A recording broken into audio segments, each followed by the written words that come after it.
9-second differential.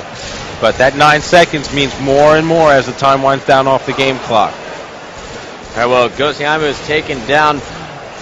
Meanwhile, it looks like Karma is going to push in for the double kill. So nice teamwork here by Carbon to clean up the kills. Meanwhile, they're still getting hill time. Gandhi sitting in that hill. Now, this is a huge change from Halo 2. Gandhi, known as the main slayer in Halo 2 for Carbon, is now becoming an objective player as well as main slayer in Halo 3. Well, I think that Gandhi just wants to do whatever he needs to for his team to win. I think he's probably more committed than people realize. He has a hard time playing at home. His connection at home is not good. When he gets onto a good connection, he says he always leads his team. He feels much better. He's able to play the game the way it's meant to. So here on LAN, I think you're going to see Gandhi, stepping up and being the Gandhi of old, as it were. Now, what I love what Karma's doing right now, he's being such a great distraction. Right now, everyone on Str8 Rippin wants to take the sniper rifle out of the hands of Carbon. Now, he's not necessarily doing so much damage with that sniper rifle as he is just being a huge distraction, allowing Gandhi and Ghostiamu to pick up that hill time. Absolutely. Sometimes I'll just pull it out just to show people I have and let my teammates do what they need to do because I'm not a great sniper. Ben, though, is the kind of a player who he can, with his battle rifle, do so much damage. He can fight one guy, two guys, and win a lot of the time. I mean, that's what we're used to seeing. Not necessarily last season, but in 2006. The Karma, that's able to just dominate a match because 2 or 3 guys from the other team always need to be looking for him. And I loved Karma's play there. He stayed alive. He knew the hill was going to be moving to him in about 20 seconds. He didn't freak out about the hill in the middle of the map. He held those rockets, let his shields recharge, and allow his teammates to spawn around him. That, my friend, is where I'm going to say that's confidence. That's something that we didn't necessarily see from him last season. Look at that. Karma just doing it all right now. One-man wrecking crew right there. That was huge for his team. I don't understand how someone like Gandhi can be this good and he has a bad connection at home.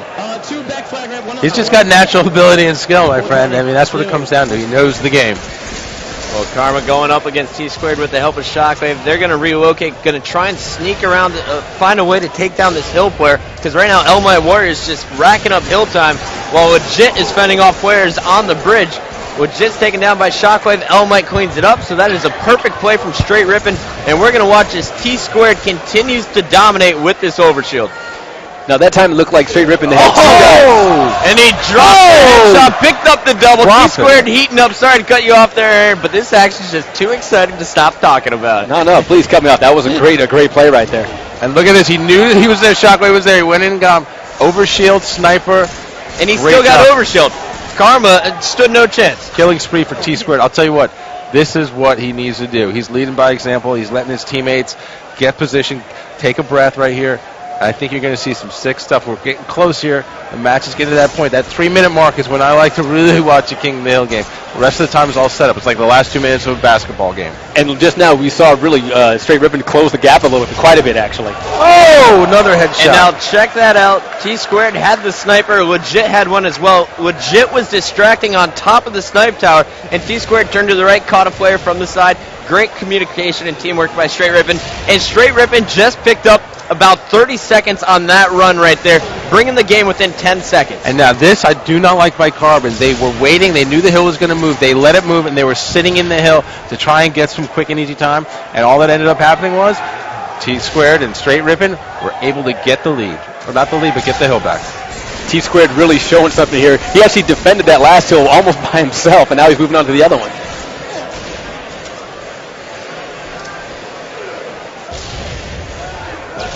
Last one, snipe 2. Red snipe. 04.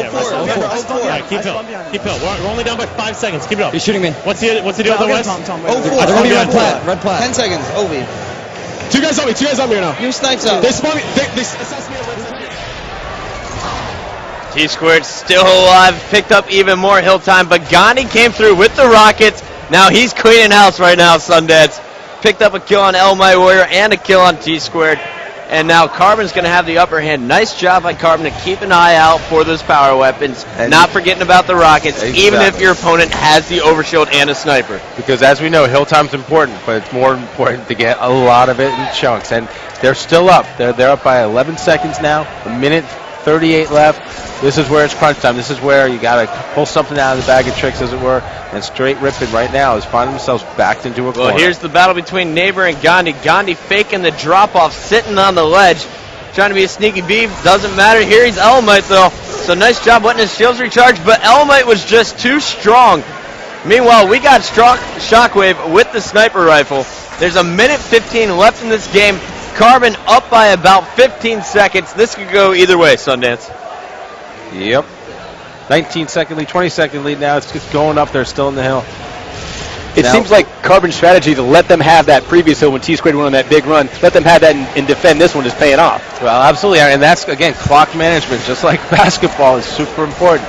You want to sit there. You want to make sure, okay, we got the hill's going to cycle. It's going to move. You know when it's going to move. So how much time can they get? What's our lead going to be? All right, let's let them get that. We're still going to be up by 5 or 6. Then we'll dominate the next hill. And that's what they set out to do. And so far, that's what they were able to do. Well, there's only 30 seconds left. And now Str8 Rippin trailing by 20 seconds. So this is do or die time for Str8 Rippin. You see Legit pushing in on the hill. He's taken down Elmite Warrior, the next closest person to the battle. But this game is over. Carbon takes this one, so they're going to be up 2-1 in the series. That's got to feel good going into Game 4. It's got to feel good, and they need it, honestly. You didn't want to have to claw back from being down 2-1. And you know what? Now the pressure shifts a bit. The top seed in our tournament right now is about to find themselves down 2-1. Seems like Str8 Rippin, they came to life enough to make it close, but not to pull out the victory. I mean, did they take something away from this, like they can turn on when they want to, or is it simply, they can't finish a game when they need to? Well, I think they have to try and look for the positive in it. That's my match, son. I made that match. Oh, yeah, but where's your hill time? Doesn't matter, dog. Where's your hill time? You hear Gandhi talking, asking Karma, where's your hill time? Karma only in the hill for 3 seconds, but that's what you want.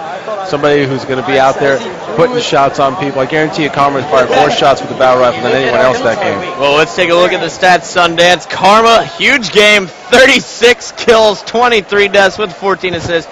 Karma just going absolutely huge. He did a lot of that work with the battle rifle as well. Absolutely. Now, folks, I want you to look at these stats. Only one player for Carbon positive, and they win. Why is that? Because that player goes big enough for the other players to get time in the hill, to set up, to cycle power-ups and power weapons. On the other side, you take a look at Str8 Rippin. T Squared had a huge game, 31 and 21. 31-21 with a bunch of assists in there, but not enough.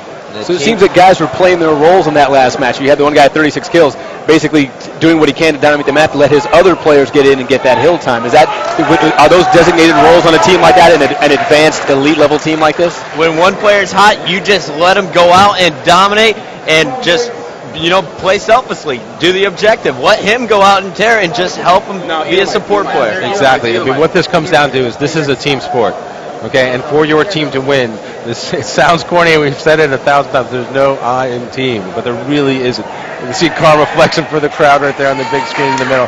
What you need to do is you need to say, I'm going to let the stats don't matter to me. I want the W. And right there you saw those guys on Str8 Rippin, they weren't able to pull together, but Carbon took the roles, did what they needed to do to win, and it wasn't about personal stats.